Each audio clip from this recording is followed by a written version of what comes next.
intro video. Yeah, we should. Right, I think that's good. Okay, guys, welcome to the live. Sam and I are just making sure we're up on every platform, so just give us a moment. Can you hear my fan in the mic? No, mate. Perfect. And don't forget to hit go live on Instagram. So many things, mate. I feel like a little.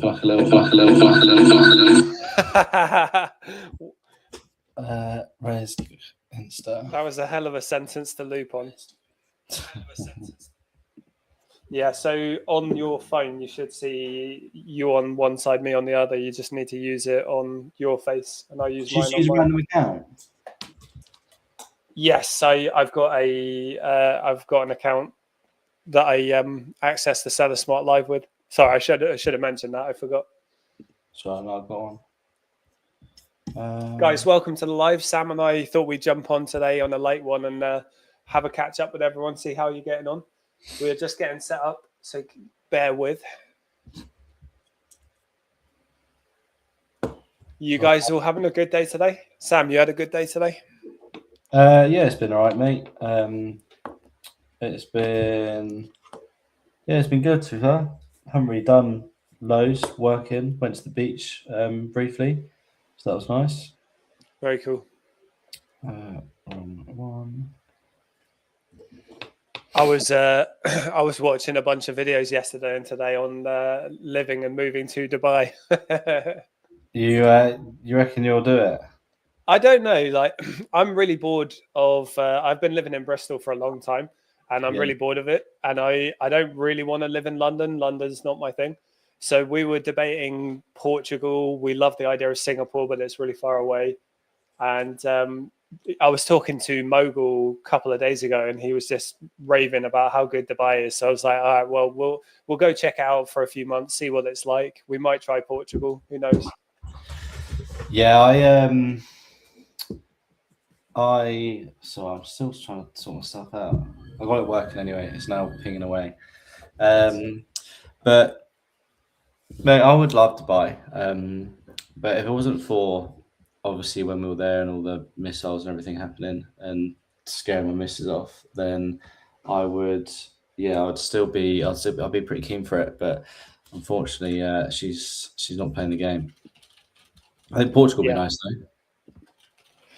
Yeah, well, the thing is, if we're debating between Portugal and Dubai, we could actually do both. You know, we could do Dubai for part of the year and then Portugal for part of the year because Rose is half Portuguese. So that's one thing we were debating. But I've not actually said hello to anyone yet. So Craig, welcome to the live. Loon and Canvas, welcome to the live. Hope you guys are doing well. Zombies on there. How you doing, Zombie, mate? Good to see you. I haven't spoken to you for a while. LTH, welcome to the live. I just saw you join as well. Aaron, Canvas Color says, hey, any tips on being listed against an experienced seller that has better price in stock? Yeah, you want to analyze the listing before you jump on those because sometimes it's just not worth it. The seller's going to dominate. But honestly, you just got to match buy box price and be patient. If weeks go by and nothing happens, then maybe undercut. But if you undercut, they're just going to follow you down. So you just have to match buy box and be patient. Yeah, for sure. Zombie, yeah, been a minute. How's it going? Yeah, good, mate. All good. How's things with you, mate? Sales kicking in nicely. How's your spend? How's your spend going at the minute? Aaron Ford on YouTube, welcome to the live, and Natalie Buybox, evening to you as well. How are you, Natalie? Nice to properly meet you. I haven't actually met you properly. LTH said, hi, lads. LTH just received an authenticity complaint for something I have a genuine invoice for. They denied me. Can I keep fighting it? Yes, mate. Authenticity complaints, unfortunately, have become a lot like ungating, where you just have to keep reapplying. It's ridiculous, but it's just part of the process now. Lots of new sellers have been getting authenticity complaints really early, so I think it's just becoming part of Amazon's process. Either that or a lot of people in our community just get unlucky. But yeah, if you have a genuine invoice, especially from a major retailer, you'll be fine. Just keep reapplying and have a chat with us. If you really struggle, we can help you more hands-on if you need it. Yeah, there's quite a few people. A few people in the main Discord group have mentioned they've been getting IP complaints for authenticity over the last few days. So they must be doing the rounds by the sounds of it. For sure. Natalie, we should jump on a call at some point. If you're up for that, let me know. No pressure, of course. LTH, does it have an effect if it stays on your account? Yes, it will. So there's three ways you could look at this, right? You can keep reapplying to get it appealed. Eventually, it will get approved. You can keep it on your account for 6 months because you should never accept an authenticity complaint, especially because you've bought a genuine product. You should never accept it. So you could just keep it on your account for 6 months and then it will disappear. But for you as a new seller, I don't think that's the best option. And then the third option is you chat to our account recovery expert and we help you get it removed.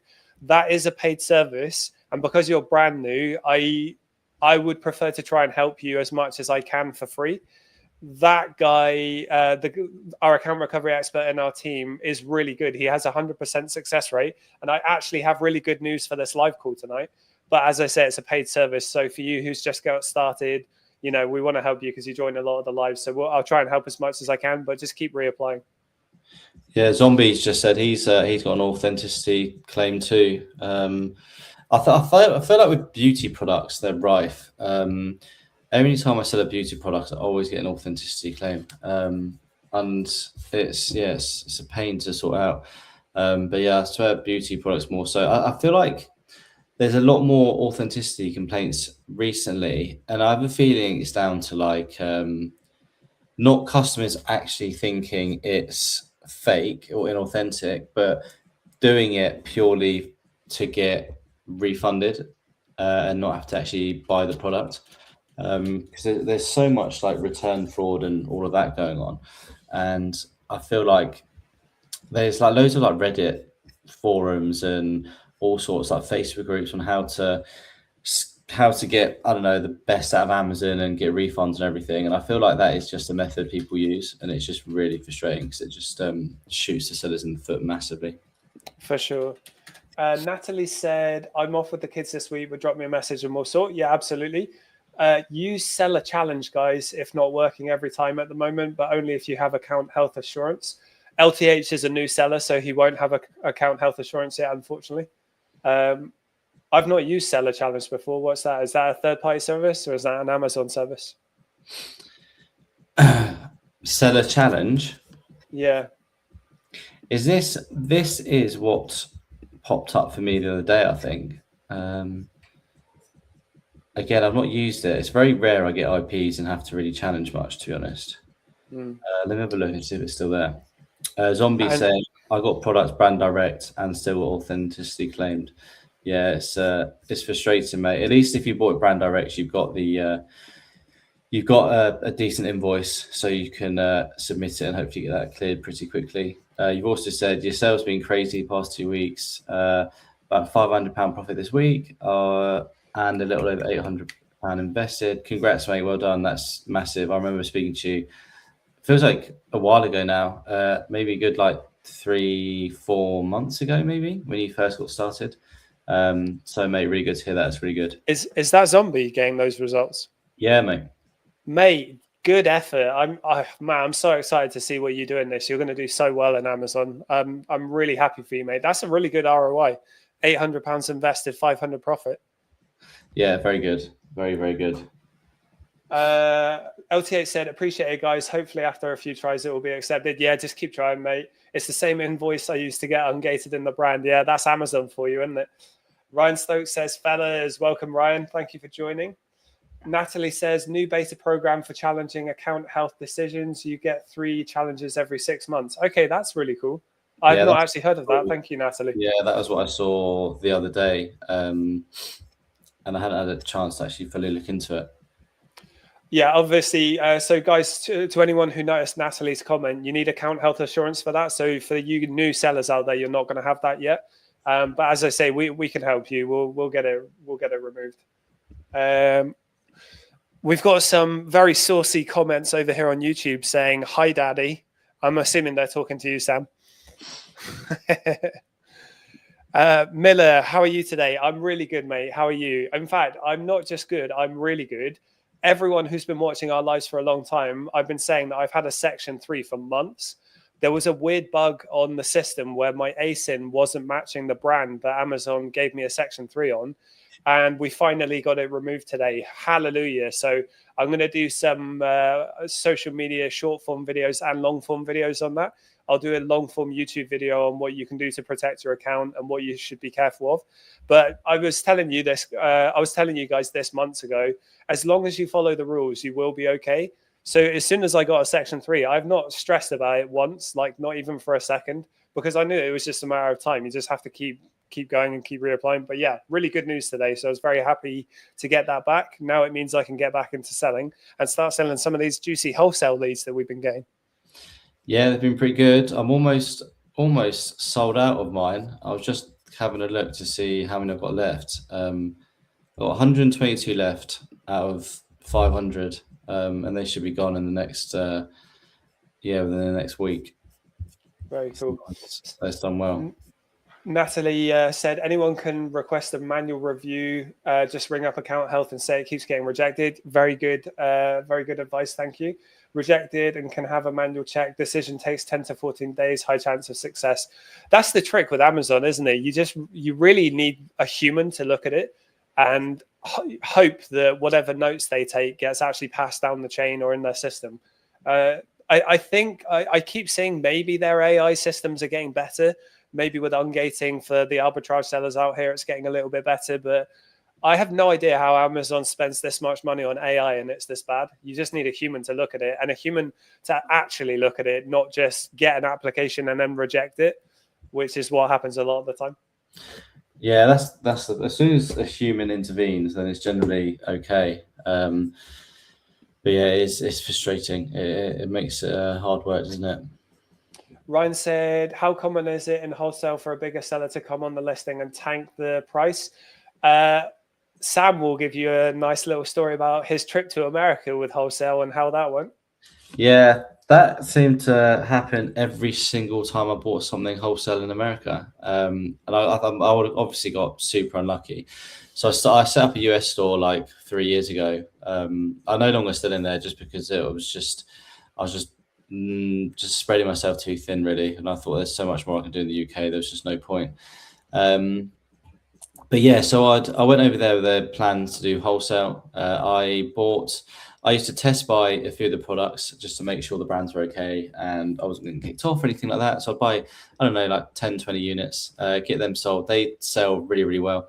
And then once they get sold, I then buy a few pallets worth, like hundreds units. And then as soon as I get them sent in, a massive wholesaler, and like in America, some of these big wholesalers, they're huge, like compared to some of the UK ones. Like they've got thousands and thousands and thousands, like hundreds of thousands of feedback and reviews. And one of them every single time came on the listing, dropped the price by like half, and then just decimated the listing. And I just did not have a leg to stand on. And it happened like 4 times. And I think I just got super unlucky. It's definitely not the norm. Yeah, it definitely doesn't happen all the time. I just got super unlucky with that. But it's the risk with anything, right? With almost any listing, you're going to have that risk where a big wholesaler can come on and you don't really know what price they get in it for, and they could start dropping the price and price you out of it. But it's the risk with anything you do, really. Yeah, Ryan, I was going to say exactly the same thing. It's not going to happen every time, but there's a reason why we tell people you should start wholesale with 10 to 20K, because even if you find leads, someone with a bigger budget is just going to be buying more than you and they can undercut you and not crash the listing. They can just sell it cheaper than you. So wholesale is amazing, but you definitely should have capital to do it. Even the wholesale leads in our mentorship, most of the time you need at least 5 to 7 grand to invest into them. And we actually tell people you don't want to invest more than 5 to 10% of your capital on one brand because of the risk. You want to spread your risk. So the more money you have, the better. But as long as you're working with authorized suppliers, you're working with people who prove supply chain, prices do tend to recover, especially if they sell quickly. It sounds like you got unlucky though, mate. Sorry to hear that. Natalie said the bots always say no. Yeah, absolutely. Yes. Zombie saying, do you use credit to scale? So I did, like when I first started, this is very different though when I first started, because I started sort of the end of COVID. But I had about £1,000 cash and I had £4,000 on a credit card, which I used, which is not something I'd advise now, like no chance. But that's how it started. But back then it was very different. I was doing mostly RA. It was a lot of chimneys, patio heaters, pool, swimming pool heaters, stuff like that. And as soon as I bought them from Homebase and B&Q and so on, they were selling like almost immediately. I'd pack up my car, drive home, and they were selling so quickly. So the cash flow cycles are so much quicker because it was all FBM. Things were selling same day. So the risk on the using credit was a lot less than compared to now. Whereas if you're doing FBA, it's massively different, right? Because you got to buy the products from, if you're doing, let's say, RA or online arbitrage, you got to buy it, you got to get it sent, wait for the product to get sent to you, then you got to prep it, send it into Amazon, and then you got to wait for it to become available, and then you got to wait to sell it. That process is so much longer than what it was when I first started. So it's definitely not something I'd advise using credit to scale. I think using credit cards early on is good, but only to make use of the points and the cashback and the benefits you get from it. But I would never spend more on a credit card than what you've got in your bank, just so you can always clear that off whenever you need to. You don't want to be using credit too early and getting yourself in a sticky situation because it can spiral very quickly. But I think when using credit, I think we had a call on this in the mentorship this week, actually, because the guys wanted to know when was the best time to use credit and loans in the business. For me, you want to see a bit of consistency in your business for a good sort of 3 to 6 months. You want to be making consistent profit, consistent sales and spend and everything like that. So that's super important. And the reason that's important is because you can then judge and plan how much disbursement you're going to get from Amazon in a certain week or month or 2 weeks.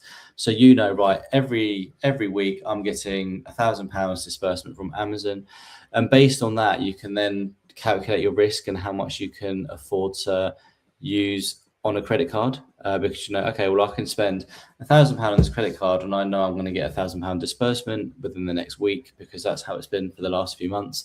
So I can quite comfortably pay the card off and work it out like that, and then you'll soon sort of grow and scale it a bit more to become more manageable, and then you'll be a bit more confident taking more and more money out. But it's something you want to manage massively because it can very easily spiral out of control, and you don't really want to spend more than you can afford because unless you're not managing the risk, because it can be dangerous. Yeah, there is a good argument that in a business you should be spending all of your money on a credit card eventually. Not financial advice. We're not financial advisors, just for education purposes. But in a business, you want to collect those points and those cashbacks because it equals a lot of money. Natalie's actually got a really good video on cashback and reward system on TikTok, I think it was, and it's something really heavily that we push. We teach in our mentorship. But again, I completely agree with Sam. You shouldn't be over leveraging and spending money you don't have. There is an argument that Zombie, I know you're a young guy. When you're young, you can take more risk because you have more time to fix a problem if they happen. But you don't need to, mate. You're just scale slowly, keep learning, follow our advice, and you'll do really well. You don't need to go overboard with that. You have all the time in the world, even though you probably feel like you've got a lot of urgency all the time. If you're anything like me at 18, even now, I want things now, but you really can take your time, and it is a lot safer to do that. Gather Glow said, I have a section 3 on my account and I've been, the chat moved. Sorry, one sec. Where did it go? I have a section 3 on my account and been deactivated since October 2024. My invoice is legit. Gather Glow, I don't even know if we were operational then. Seller Smart's been over 2 years, so yeah, we must have been. I really wish you'd have chatted with us. There is always something you can do to recover your account. There's lots of There's lots of processes in the background you can follow. There's email addresses you can contact. There's the managing director. And our account recovery expert has 100% success rate since we started working with him. So I don't know if it's going to be possible to recover account from 2024. I can talk to him. If you give us a follow and drop us a message, I can find out from our account recovery guy if he can do anything. It's very unlikely because of the timescale that it's been left, but we can try. You never know. If your invoice is legitimate, then maybe, but I can't promise anything. So Zombie was just commenting off the back of the previous conversation, saying you're spending 100K a month of your own profit. Is that not high risk?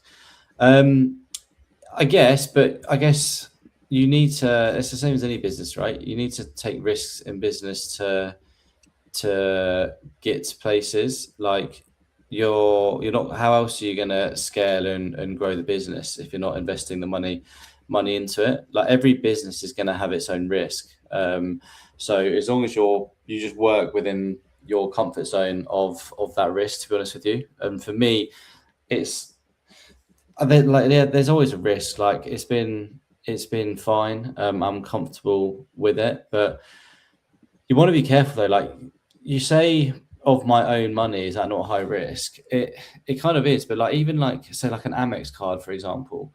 Even if I had loads of debt on an Amex card and I don't know, Amazon gave me section 3, shut my account, and I couldn't sell anymore. Like that's still super risky, just because it's not my money, it's Amex's money. Like the Amex card is linked personally to you, even as a business card. So I'm still liable for that money, even though it's on the Amex card. They're still going to come after me. So it doesn't make too much of a difference in terms of if you got other loans and other credit which is tied to the business. Like there's still a risk. So I think either way there's a risk. You just need to work in ways you feel comfortable. If you feel like having 100K in the business is too risky, then just scale it up to a level you're comfortable with. Like for me, I guess when I first started, I probably thought 100K was absolutely crazy. Like to be honest, when I first started, I never thought it would grow to what it has. I never imagined I'd be spending 100K a month on stock. Like I just didn't see that happening at all. So the more and more you do, and as the years go by and the business grows, it kind of ends up being sort of numbers on a screen in a way, and you kind of get a bit desensitized by it all, and you don't really see it in that kind of way. The hedonic treadmill, isn't it? You don't get the same highs from the good times, but you feel the stress of the lows. Yeah, exactly. That is exactly it. 100%. And he's saying, yeah, I get you. I mean, for you, it's definitely a manageable risk. For me at the moment, it sounds crazy. Yeah, like 100%. Like it would have sounded absolutely insane to me like 4 years ago. As I said, I never would have thought I'd have that. If someone told me that, I would have thought they're actually mental. So yeah, things grow, things change, and I'm sure it will for you as well. Elliot, I got rejected for Amazon on my first try. Hopefully I get accepted on the second try. If you get accepted on your first try, you deserve a prize because you are a lucky person. Ryan said, when that does happen, is all you can do wait for the bigger seller to sell out? Ryan, unfortunately, it's a bit of a strategy that large wholesalers have where they'll buy a huge amount of volume of stock to get the prices really low, and they'll deliberately crash the price to screw over the other sellers on the listing so that when you guys sell out, you don't come back onto it. So the bigger seller might raise their price over time, or they might not. It's impossible to know without seeing the listing and without seeing what happens. I would say hold fire at the price that you wanted to sell at, or around, if you're at buy box price and you're profitable, just do that. Hold fire and see what happens. And if nothing happens, try and look into other platforms that you can sell on. You could look into eBay, Vinted. I would say TikTok Shop, but I have no experience in that. That's definitely Natalie's domain.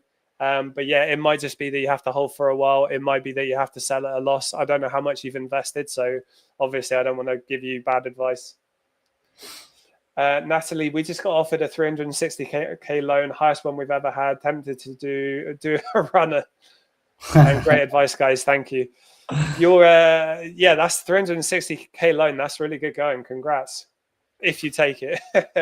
Yeah, that's big. I think Amazon. Amazon on the Seller Central homepage, you got like all the tiles. I think at the minute mine was saying 260. That's ULend, right?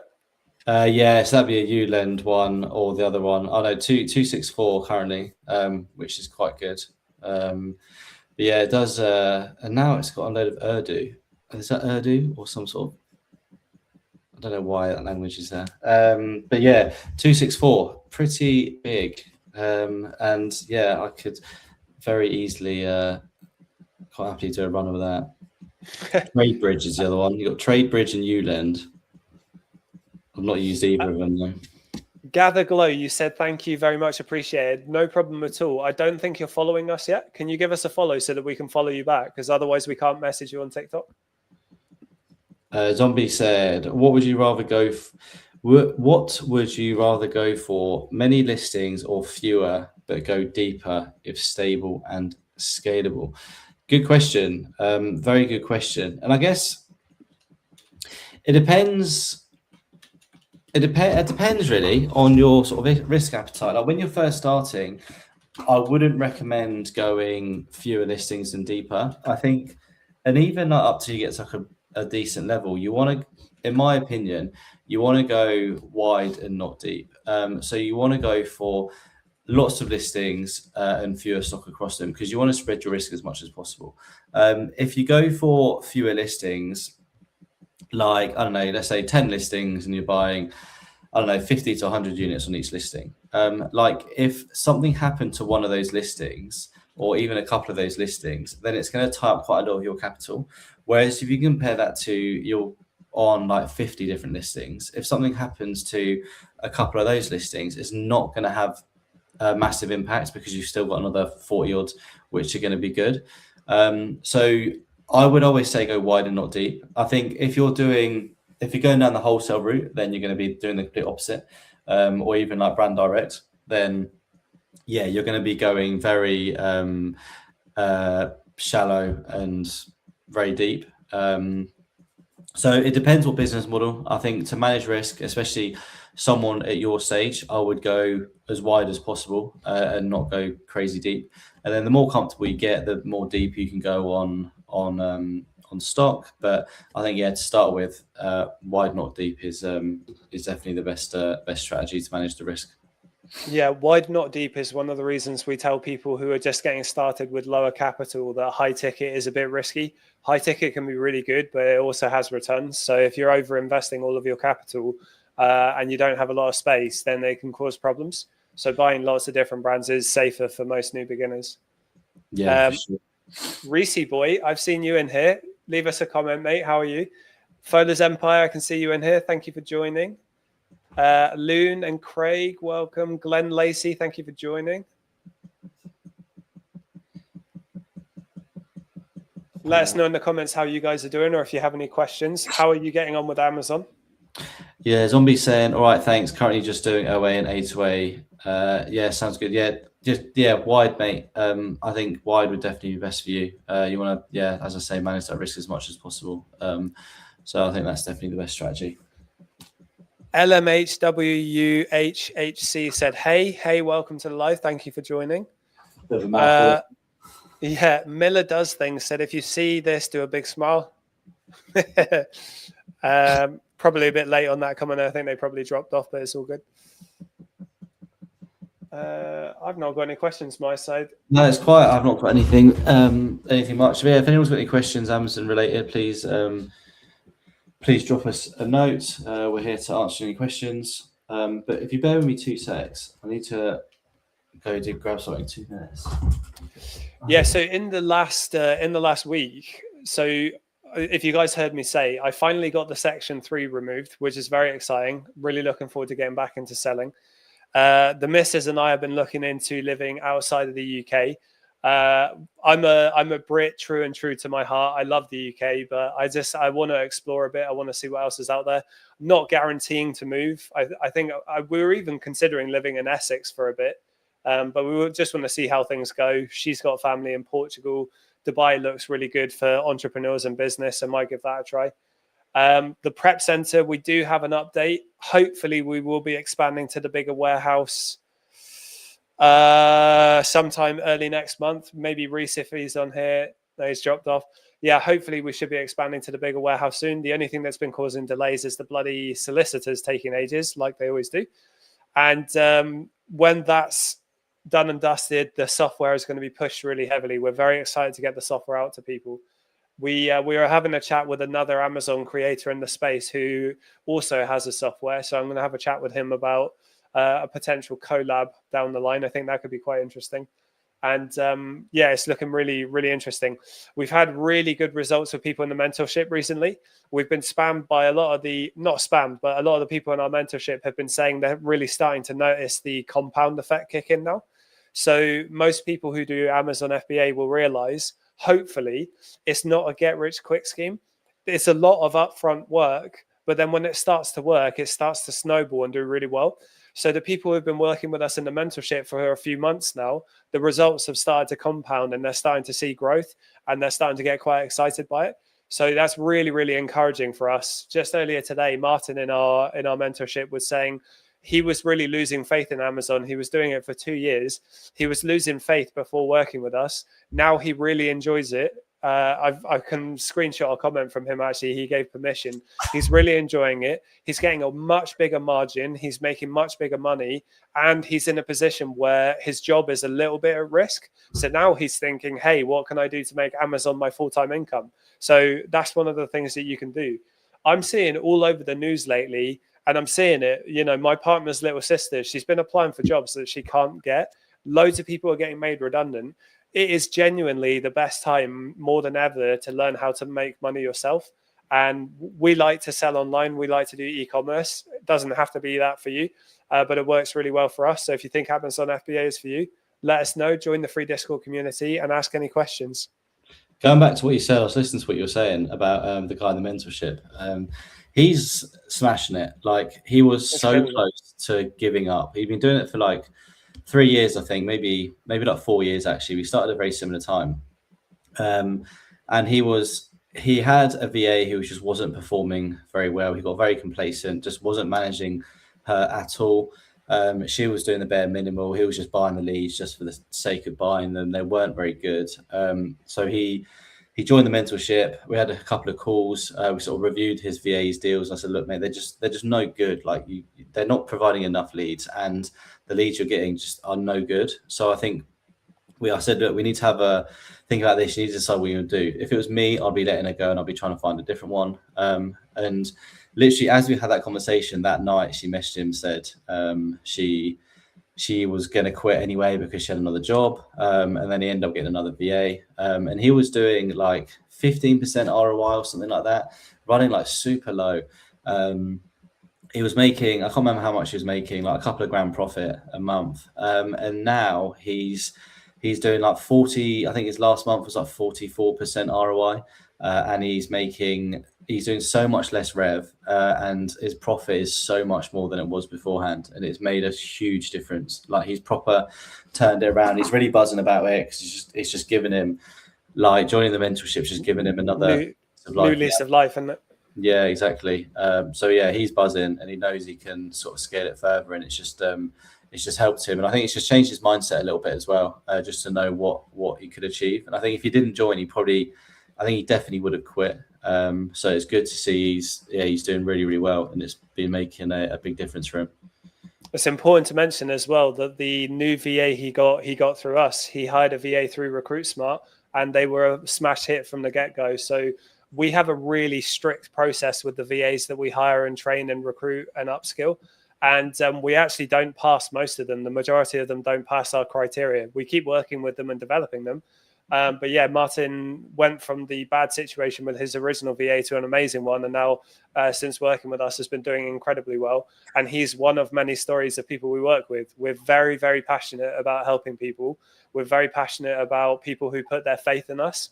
We hear a lot of horror stories of Amazon creators who charge a lot of money for mentorships and then put no effort into them. And, the feedback we get all the time is people wish they found us first, because they end up coming to work with us anyway and getting results faster. So if you guys are thinking about working with us one-to-one, we have a really strong guarantee. We work with you as a team for 6 months. And at the end of the 6 months, if you haven't hit 50K or double your revenue as an existing seller, then we will keep working with you. We only have 5-star reviews from all of our services. So definitely give it a check. Kemip said, amazing, congrats. Thank you, mate. Can't wait to get my section 3 removed. Been trying since Feb now, so hopefully fingers crossed. Your recovery guy has really tried, so fingers crossed. Mate, he'll get it. I absolutely, I'm not going to guarantee it because that's a bad thing for me to say, but he is really good. So keep the faith. Keep us updated as well. I'm really rooting for you, mate. I'm really excited for it to come back. And yeah, thank you for joining the live as well. Appreciate the comments. Ethan's gone. Hi Sam. Hi Sean. How you doing, mate? Good to see you on here. Welcome to the live, mate. Thank you for joining. That is Ethan's a mentee alumni, if you want to call it that. Zombie. Hi Sean. I was just in Sam's live. How you doing, Zombie? Welcome. Oh, mate, Laura, what's going on? Laura, hey, hope you're both well. As we do you, Laura. Hope you're doing well.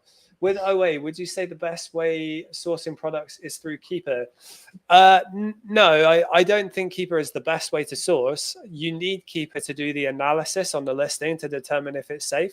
There's loads of different ways you can source, though. So SellerAmp and Keeper, you do need both of them. You could do email newsletter sourcing. You could do storefront sourcing. You could do manual sourcing, or you could do Keeper Product Finder if you want to. I personally don't think Keeper is very beginner friendly. Sam, I don't know if you'd agree with that. I think it takes a while to get used to and figure out how it works. People can get a bit overwhelmed with it. Like, if you're using Keeper Product Finder, there's so many filters on there, and people get like well overwhelmed. So I think I remember I did when I first looked at it. I was like, what do I even search? Like, there's like 100 and whatever different filters on there. Like, you don't know where to start. You don't know where to begin. Like, for me, if I was using Keeper, you want to just use like between 4 and 6 of the filters on there, and then start with that. Like, do not get too overwhelmed with it. Don't try and think you need to work with so many different filters, and you're just making life difficult for yourself. I think that Keeper's obviously, it's a great tool for analysis. Like, you need it to analyze. In terms of the best way to find products, for some people it is the best way. For others, it's not. Like, generally all the sourcing methods are really good in their own right, and it just depends who's using them. Like, I say this example a lot. I know sellers who use almost all the different methods and they all do really well at it. Like, there's certain sellers I know who all just do like newsletter sourcing, and that's all they do, and they do it so well. I know other sellers who just do Keeper Product Finder, and they do that so well. And I know other sellers who just do like Amazon to Amazon and just do storefront, and not all of them do it really, really well. And I think the key to that is just not is not try and be a jack of all trades, master of none. Like, I think you want to stick to like 1 or 2 sourcing methods and just get really good at them and nail them down. If you're splitting your time up over like 4, 5, 6 different sourcing methods all the time, you can get a bit sort of overwhelmed. So I think, stick to a couple. It doesn't really matter which ones they are, just stick to them. And then, try and become a master of those individual methods, and you'll do well, whatever they are. Okay, so everyone else, I'm going to get to the questions you asked, but Glenn Lacey just said, do you recycle the methods, so schedule time for each method over the week? Yeah, so you want to treat yourself like a virtual assistant. So we have a tracker where it has hours 1, 2, 3, 4, 5, 6, 7, and 8. And then in the hour, we ourselves and the VA, if you are sourcing or the VA is sourcing, you say what sourcing method you're using, what retailers you're looking through, and how many leads you find. So for half of your day, on an 8-hour day, you might choose email newsletter sourcing. The other half, you might choose manual sourcing or keep a product finder. And then over time, you collect data and you're going to see, hey, I'm finding way more leads with email newsletter sourcing or with storefront sourcing. And you can double down on what works. And that's a really good way to develop data. Every step of the way, you should be collecting data. You should be collecting retailers that you can buy from, coupons that work, brands that you found that you can arbitrage, seller IDs that are good. Like if you find a seller ID where you can find lots of profitable products, keep track of that and check it regularly. All of this is a game of data and trial and error, and you will get it. And there is obviously strategy to it because it's what we teach in our mentorship, but that is the best way for beginners to get started. 100%. Amazon is a massive data game. The more data and information you have, the better you're going to do with it. Nakas for how much is the mentorship? So we don't talk publicly about the price. We will tell you transparently on the call how much it costs, but we want to figure out who you are, the situation you're in, if we can help you. You need at least 5K, but we just recently created an offer where until the end of the month, we're going to do a limited time offer where for a much more affordable price, we're going to be giving access to the group coaching. The group coaching element in our mentorship is massive. It's very, very valuable. So for a more affordable price, if you've been on the fence about working with us and you think you would get value from working in the group, for 6 months, you can join the group. Just let us know. We can schedule a call and we can have a chat about that. And you can start with a bit less money with that one. You don't need 5K to invest with that one. The 5K involves investing to work with us and stock. And we have payment plans available. But as I say, we only have 5-star reviews. We've got great results from people in the community. And we have very, very, very, very proactive members in the mentorship. Everyone helps each other. Everyone helps each other with ungating. Everyone helps each other with issues. So it's not just our team that's working with you. It's the community helping each other. It's so, so valuable in there.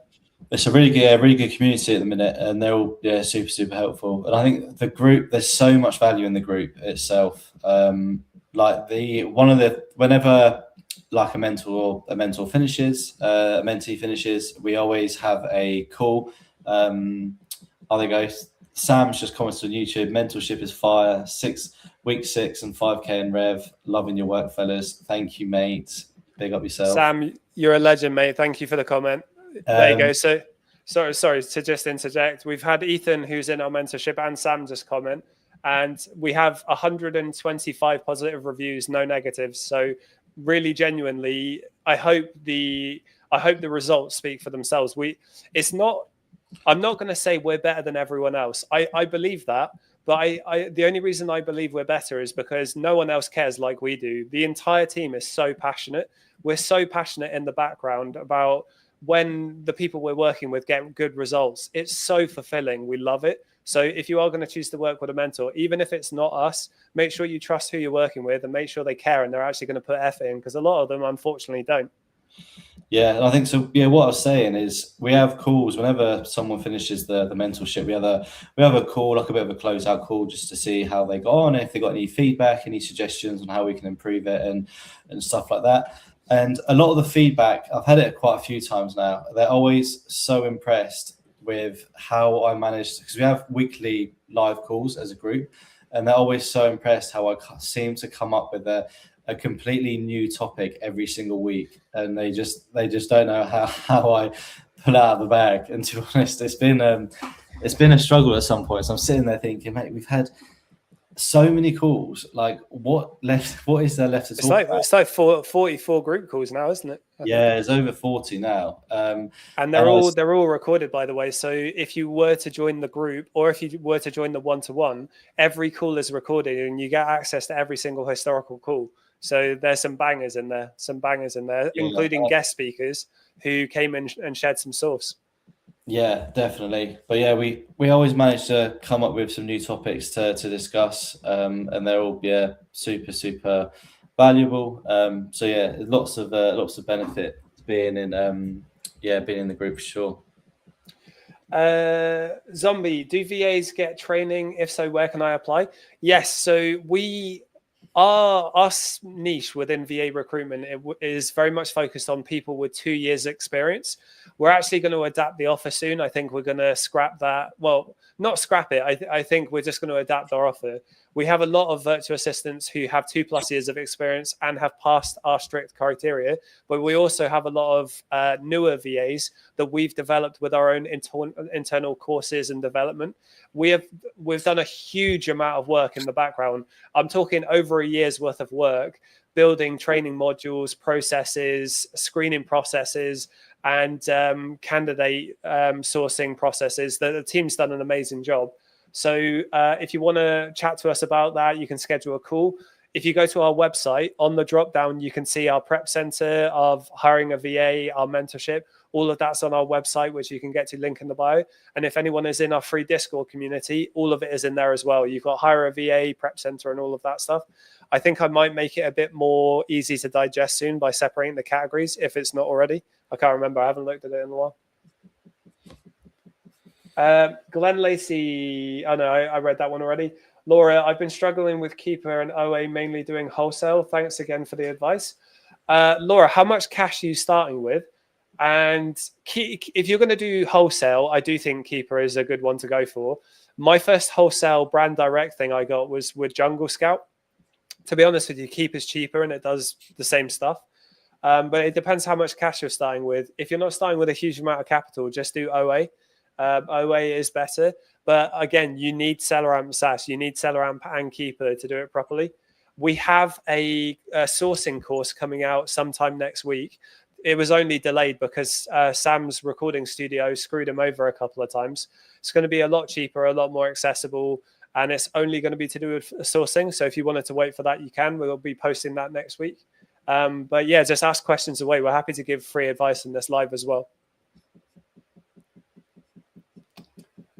Glenn Lacey. Okay, thanks both. No problem at all. Thank you for the question. Hope you're doing well, mate.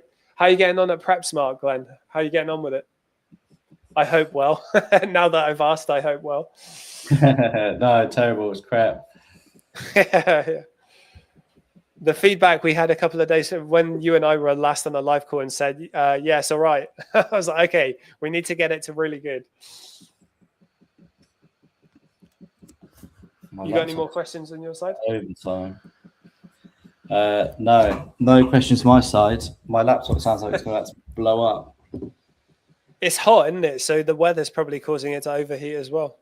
Yeah, definitely. Glenn Lacey said, rubbish. Nah, mate, really impressed. Well, I'm really glad to hear that. The team's going to be really happy to see that. Thank you very much. I'm gonna send that to the PrepSmart internal chat that we've got. We've been really lucky, right? When you get to a point in your business when you're scaling with team members, one of the reasons our VA recruitment is so good is because we help fast track the headache of hiring staff. You go through so many people, so many interviews, so many people who don't really care or put a lot of effort in. The reason I say that is our prep staff at PrepSmart are so good. They're so good. Their attention to detail is amazing. They're super passionate. They really believe in what they're doing. One of the people in our prep center left the job to come and work with us because she was so enthusiastic by what we do. And we're so blessed to have them. They're amazing people, but we had to go through a couple of duds. I probably shouldn't say that. We had to go through a couple of people who were just, they didn't care. They didn't put effort in. They didn't really share the vision. If you can get people who really buy into what you're trying to build, it's very exciting. And I know it's a bit of a meme, isn't it? It's a bit of a meme that employers want you to care about your job, but genuinely some people out there do care. I certainly do. I've always cared about every job I've ever had. I've always worked really hard in everything I've ever done. And if you can find those people, man, it is game changing in your business. You're a better man than me. I don't think I've cared about many of the jobs I've done.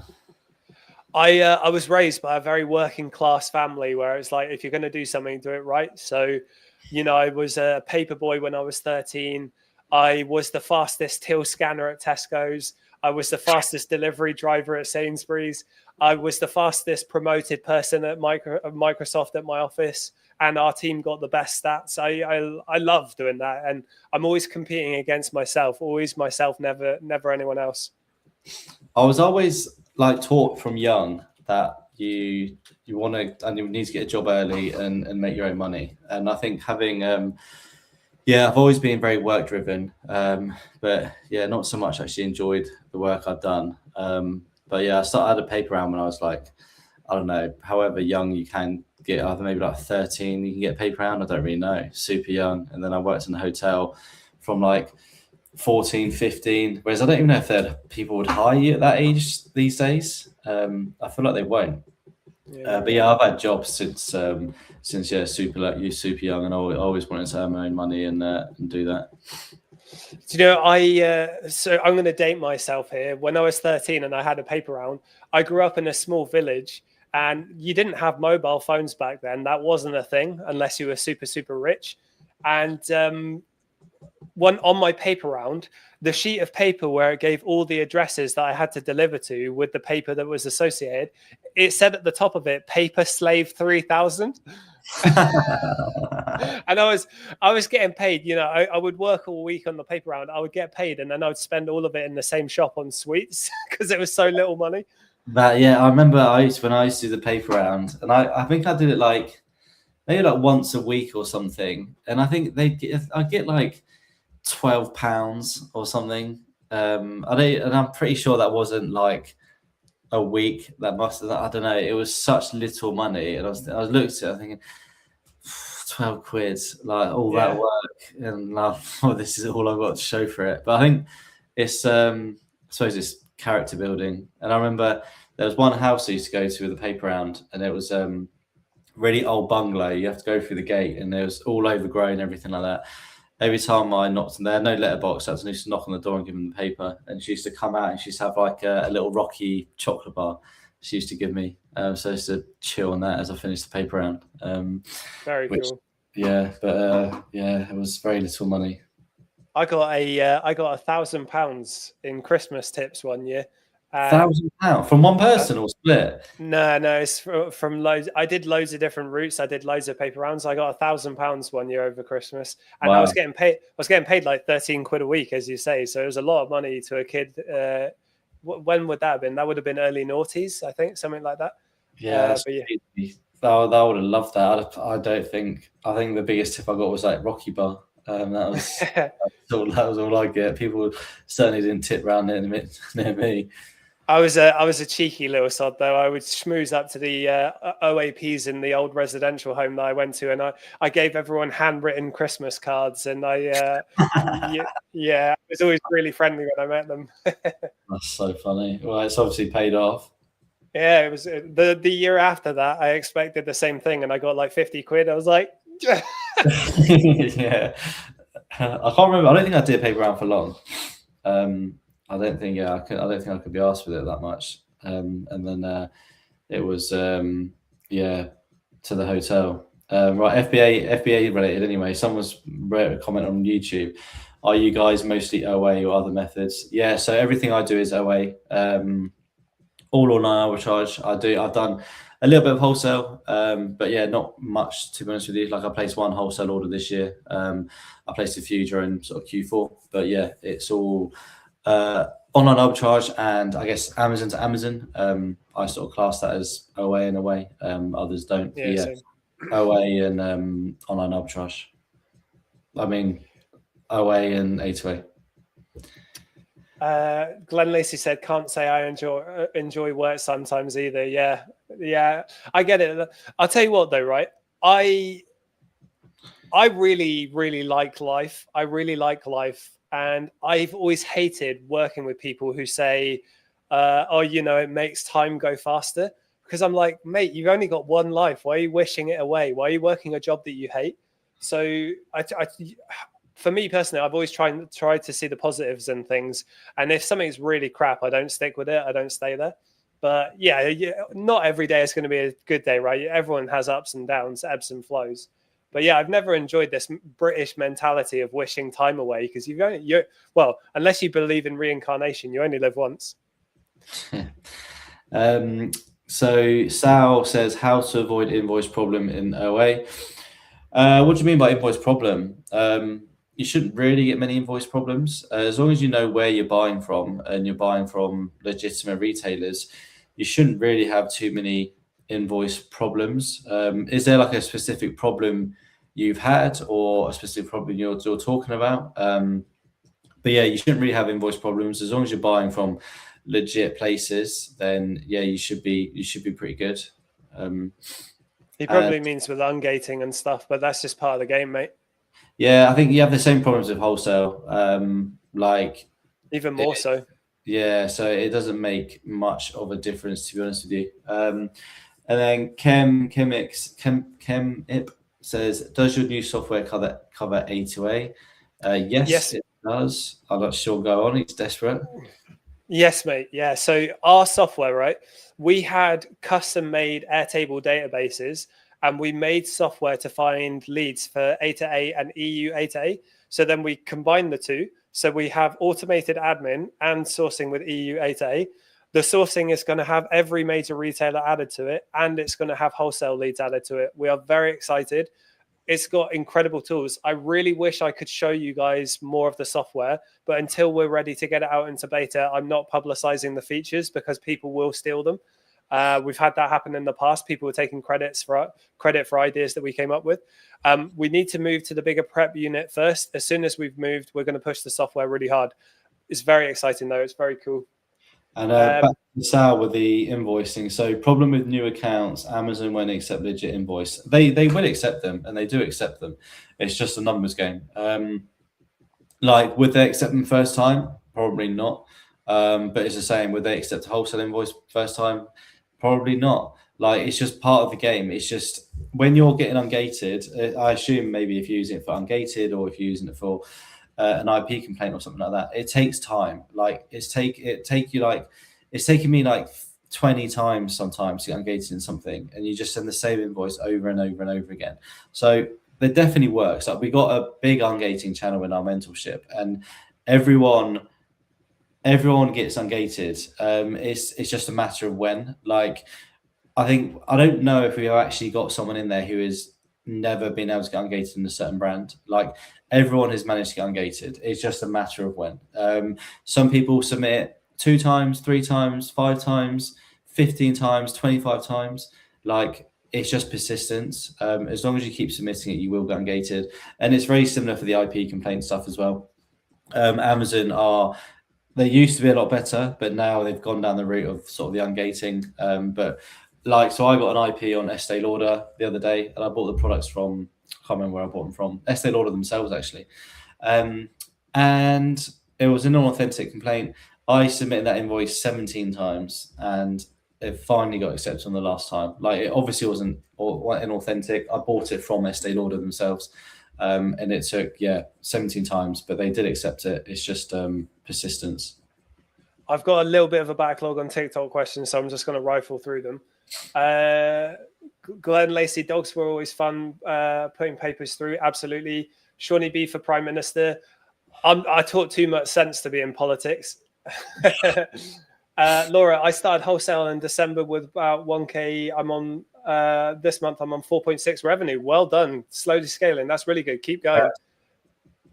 Laura, you and I have chatted before, right? We had a call. Is that right? Apologies if I'm misremembering. I talk to a lot of people. I feel like OA is your next step. Yeah, 100%. Definitely give OA a go. It is a slog in the beginning, but the more time you invest into it, the easier it will get. I promise you, it does get easier with experience, practice, and repetitions. You have to invest some money in ungating in the beginning, though. Unfortunately, that is a reality. One of the best parts of our mentorship is an ungate channel. Since we've added that, we've realized that you do have to invest some money in ungating when you get into OA in the beginning. That's going to strengthen your account, and it just takes a bit of time. Craig said, just to clarify, when doing A to A, do you need to use business account, and doing EU A to A, use personal? So it is a bit of both, right? You can't use a business account in EU A to A. It just doesn't work. You have to use a personal. But in the UK, you can use 1 business account and 3 personal buying accounts, each with different names and different cards associated to them. If you have more than 3, so 3 personal, 1 business, if you have more than that, orders tend to get cancelled. So what I do is I have my name, my partner's name, and her sister's name on 3 different accounts. And our bank cards are just digital cards of the same bank account with Capital and Tap or Amex, whatever it is, each of them. So my account, the bank card will say Sean. My partner's account, it will say Rosa. The bank card has to match the name on the account. Otherwise, that triggers automatic order cancellations as well. When you're doing EU A to A, personal accounts is what you have to use. If you use Prime, it doesn't affect your delivery time at all. It doesn't speed up the delivery, but it does give you access to Prime Day deals. So it's up to you if you want to risk having a Prime account. You can if you want to. It is against the Prime account. It is against the terms of conditions in Prime accounts, but I don't think I've ever seen anyone actually get an account closed. And just always remember to have a different email address to your buying account than you do to your seller account. That is the only rule with A to A. Different. Do not connect your buying account to your seller account, because if your buying account gets closed, it will also close your seller account, and it's very hard to get back. And you'll have to pay our account recovery guy lots of money to help you. So don't do that. Definitely. And Kemet says, with A2A, it seems you can't get Section 3. Am I wrong? Yeah, you're wrong. You can get Section 3 whatever you do. So 100% you can get Section 3 doing anything. You're not safe from Section 3s just by doing A2A. And you can clear them with Amazon invoices or order IDs though. So I think that's what you're getting at. If you get a Section 3 with the A2A purchase, it's going to get approved a lot faster, to be honest. Yeah, it should do. And then UK After Dark says, do you find your own A2A with keeper or group pings / manual search? See a lot of method sellers flexing their numbers. I'm keen to know what you mean by method sellers, because I know what I mean by method sellers, and I'm wondering if it's the same thing you mean. So I find all mine either through VAs or manually. I don't use any groups or anything like that, to be honest with you. Don't really like being in the Discord groups. So yeah, all mine is through manually searching, and yeah, that's it. And VAs, but then again, the VAs are all manually searching as well. Like, they don't use groups or anything. But yeah, what do you mean by method? I want to know if it's the same thing I'm thinking of. Laura said, yeah, I had a call. Can't wait to use your prep center. Just getting profits up a bit. Amazing. Thank you, Laura. Yeah, we're excited to get you on. Yeah, it sounds like you're doing really well, though, as long as you're slowly moving forward. This is something that people in our mentorship are actually experiencing right now. Sam, I don't know if you noticed this as well. We tell people that Amazon is not get rich quick. It takes time. But then when it kicks in, the compound effect snowballs. Recently in our mentorship, loads of people have been saying, okay, wow, I'm really starting to see the results kick in now. Laura, that's going to be the exact same thing that happens with you. You're slowly scaling. It will build, and then eventually you'll be rivaling Sam's numbers. We can all hope to do that, eh? So UK After Dark. So the sub and save method, where they somehow get really low cogs, like more than 15% off. Yeah. So there's a few things with that, that's the same method I was thinking of. So what it is, it's not something I've ever done. I struggle to really find the deals, to be honest with you. So they do sub and save, where they get the 15% off. So that's just like the basic A2A sub and save, which a lot of people do anyway. But if you can time it right, and if you somehow can get you must rely on some sort of bot or notification or something, but you can also pick up deals, and they're like called green. I don't know if they're called like green banner deals or something, where Amazon will also offer like 3 for 2 or something like that.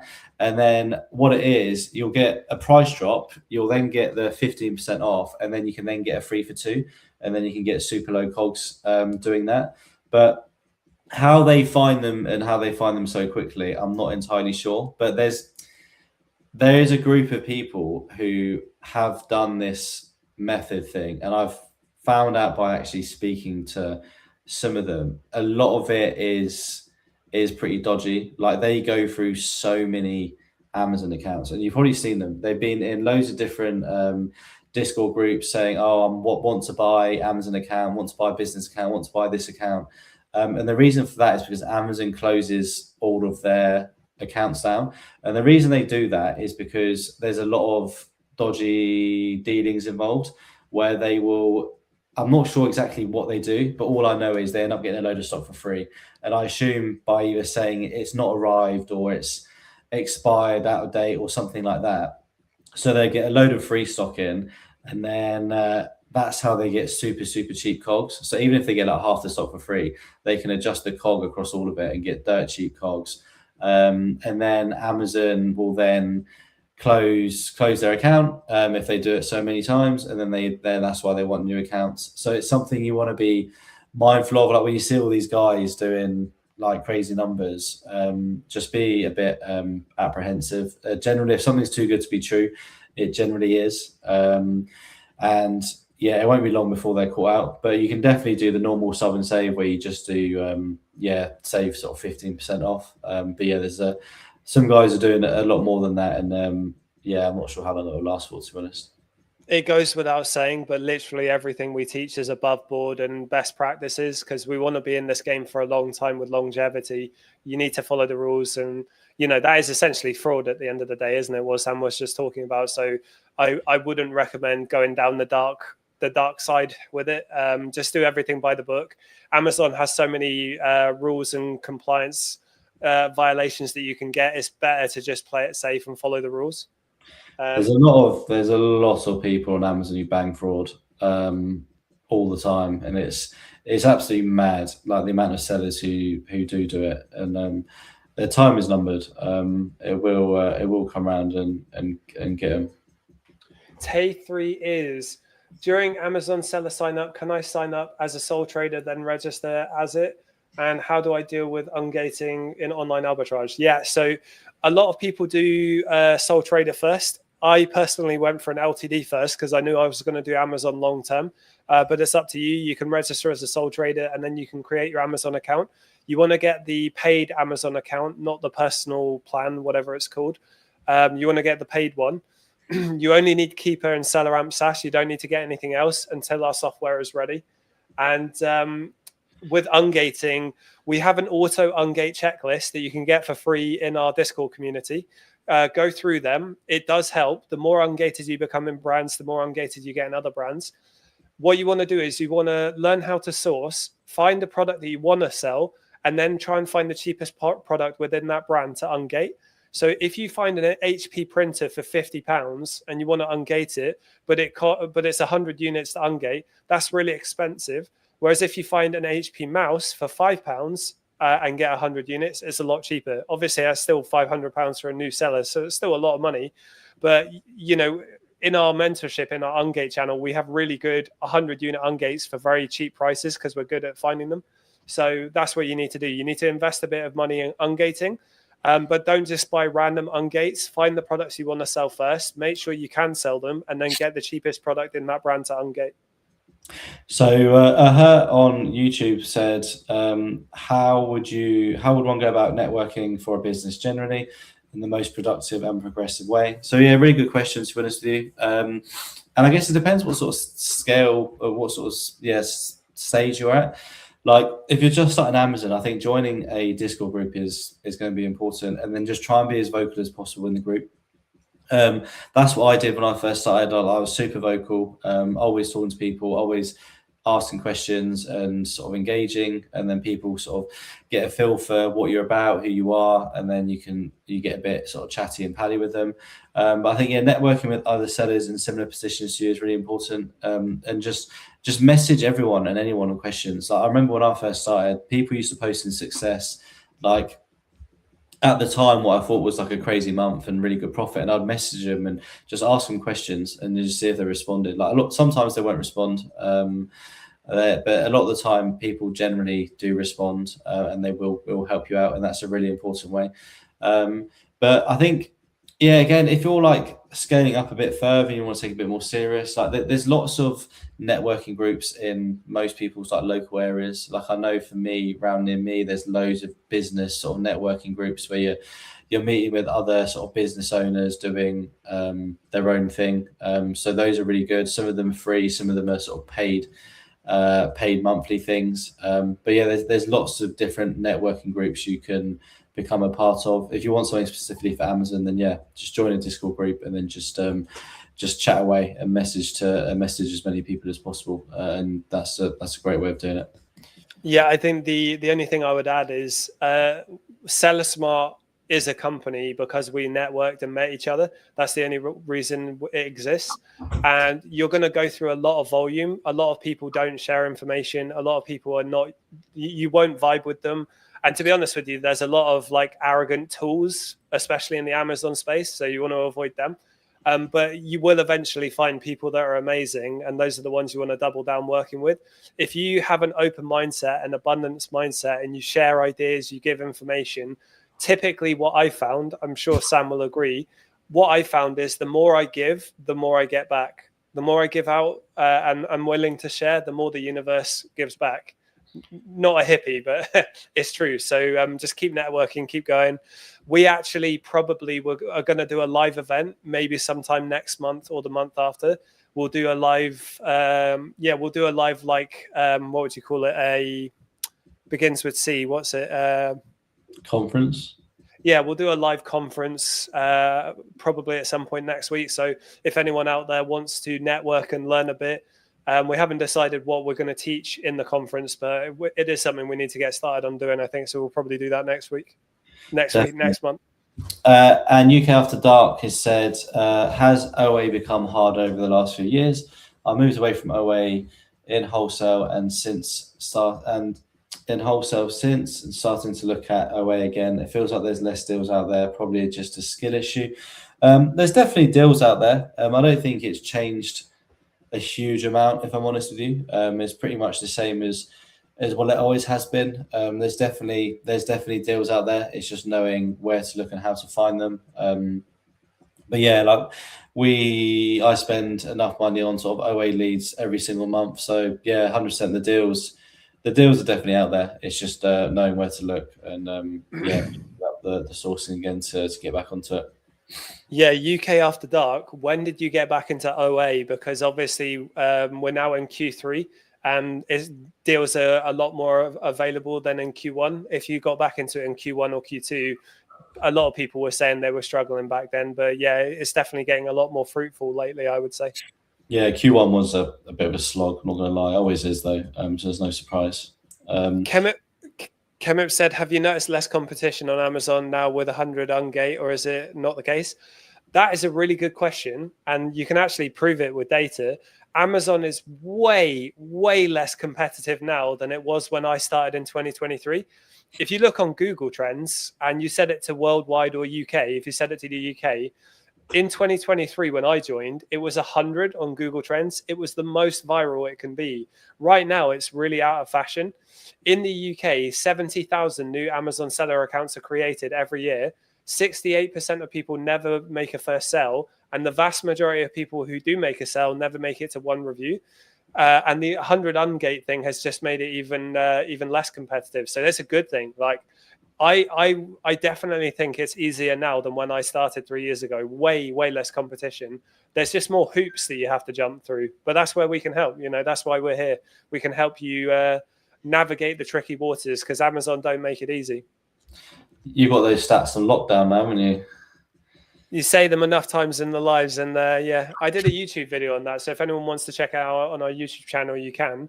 I am going to start doing YouTube long form again. We've been kind of focusing on the short form. I'm going to start doing a lot more YouTube long form. So stay tuned for that. But we've got some good videos on there if you want to check them out. I would say be very careful with Quigita and Eni at the moment. We have videos talking to Quigita and Eni. They are amazing companies. They're doing everything they can, but a lot of people are reporting problems. So just be careful if you check out those videos. Ethan, in terms of networking, do you think sharing leads with other sellers can be a good way to scale up and spend rather than getting a VA? Sharing VAs can be a really good way as well, to be honest. But yeah, Sam has a group of big sellers that he shares leads with. Reese, Cow, and I, we share everything. When we were doing EU 8A, we were all buying the same stuff. So yeah, absolutely. If you find people you can trust, Ethan, especially for you, because you're in our mentorship, if you got along with anyone in there, you know they're going to have the right mindset with Amazon. So sharing leads with them and even sharing a VA can be a really good thing that you can do. Yeah, sharing leads is massive. I've got a group with there's 5 of us, all doing very similar numbers, and we started off because we just used to message each other all the time. We used to see each other on the same listings, and we message each other, just just random chat about the listings and what we thought of them and stuff like that. And then it got to a point where we'd start sharing leads like individually, and then we thought, let's just create a group, because we're all speaking to each other all the time anyway. We created a group, and that group was literally just to chat rubbish pretty much, and then just share leads. And we just every day we're sharing leads with each other. And then now it's got to the point where, as well as sharing leads with each other, we also share a load of VAs as well. But yeah, it's been like super beneficial. Like those guys, without sort of trying to big myself up, I've obviously been doing sort of like 2 million a year for a while now, but some of those guys were doing like loads less, and they've all grown massively since being in that group. And it's certainly not because of me, it's just because of everyone in there has been helping each other, sharing leads, helping each other grow and stuff like that. And it's had a huge impact on like everyone's sort of business really. So yeah, it makes a big difference. I would 100% recommend networking with other sellers and going through that. And if you can get yourself like into a little group, and I know that there's a few other guys who are pretty big in the sort of Amazon space. You probably see them on TikToks and stuff like that, and they do good numbers. They used to ask me questions. They've been asking me questions for like years. And one thing I said to them is like, look, you guys obviously kind of know these are the guys. Like, why don't you just create a group, chat to them, and start sharing leads and start sharing deals? And they started doing that as well, and it made a big difference for them as well. So as long as you're sharing with other people in similar situations to you, I think it'll definitely benefit all your businesses for sure. Yeah, and like it's obvious to say, but humans are social animals, and you don't know what you don't know. So you're going to have problems separate to if you end up working with people, you're going to have different problems to them, and they're going to have different problems to you. That way, you can share ideas. Two brains can solve problems at one time. And if you've had an experience that the other person hasn't had, when they have that annoying headache, you can help them, and vice versa. Again, one of the reasons our mentorship is so good, because you're working with an entire team, 15 years of combined experience, and we've seen it all, probably seen it all at this point. Yeah, for sure. Glenn Lacey said SellerAmp usually do meetups. He went to the one last year, and TikTok's the new shiny thing. Yeah, I haven't gone to the SellerAmp meetup yet. I do intend to at some point. And TikTok being the new shiny thing, if anyone out there is thinking Amazon is a headache, on TikTok, you can get your account banned and then nothing will happen. You can't get it back. You have no reason for it getting banned. It happens all the time. I've met quite a few people at this point who've had tens of thousands of thousands of pounds held by TikTok, and they say it's held indefinitely. They've had to go the legal route to get it back.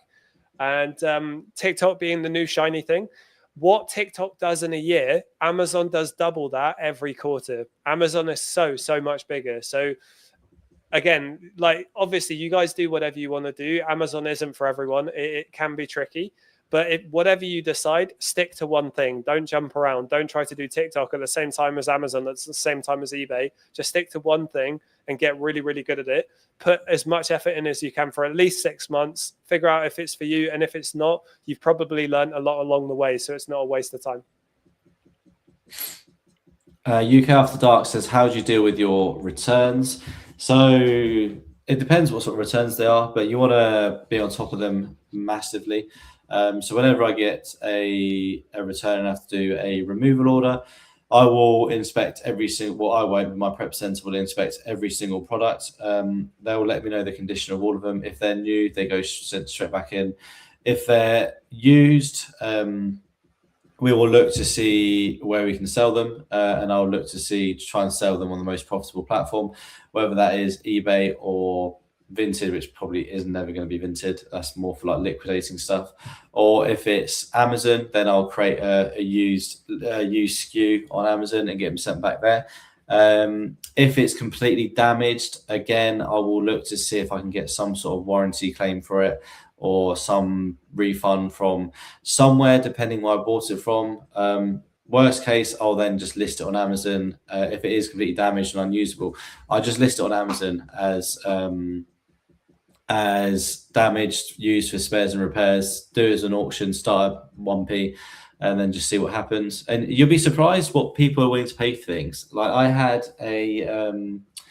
some handheld gaming thing, which wouldn't even turn on. I was completely busted. I did 1p auction on eBay, and it got up to like 240 quid for this thing, which didn't even turn on. So someone out there probably knows about them and knows how to fix them and how to do it. And there was a camera. I bought a Canon camera, and again I just flogged that on eBay. The lens was all busted, like it was a mess, and I managed to get like over 160 odd quid for that. So yeah, it's just trying to make sure you chase up your reimbursements as much as possible. Try and get reimbursed for any damaged stock which you can, anything which is missing, certain parts of it, and just try and get as much money back from your returns as possible. And it's just reminding me I need to chase up a camera. So bear with me. I'm actually, guys, I'm an early bird. I wake up between 5 and 6 a.m. So I am really tired. It's really fun to do an evening one, though. We don't usually do them. Yeah, my daughter woke me up at 5:30 this morning, coming in my room. So that's good of her. I think that's going to be my routine. I'm going to try and wake up at 5 a.m. every day just so I can try and squeeze in the gym, childcare, and work. But I'm sure that'll go all out the window when the sleepless nights kick in. When they keep you up for all hours of the day, then that certainly will go all out the window. We found out today that our baby's in the 80th percentile of size, and I was 10.5 pounds when I was born. So I told Rosa when we got together, expect large babies. Guys, we have a free Discord community. Until the end of the month, we're offering an offer where you can join our mentorship in the group. So if anyone is interested, it's a lot more affordable. If you want to work one-to-one with us, you absolutely can. You need at least 5K to invest, and we have a 50K guarantee. We have an amazing prep center, incredible team behind the scenes. We have virtual assistant recruitment, incredible team behind the scenes. We have a software waitlist and account recovery. So if you're having account recovery issues, let us know. Join the free Discord community. Thank you ever so much for joining. I hope you got some value from these. We try to be, I've seen other TikTok creators in the Amazon space, and they don't ever actually say anything. They just sell the vague concept of Amazon.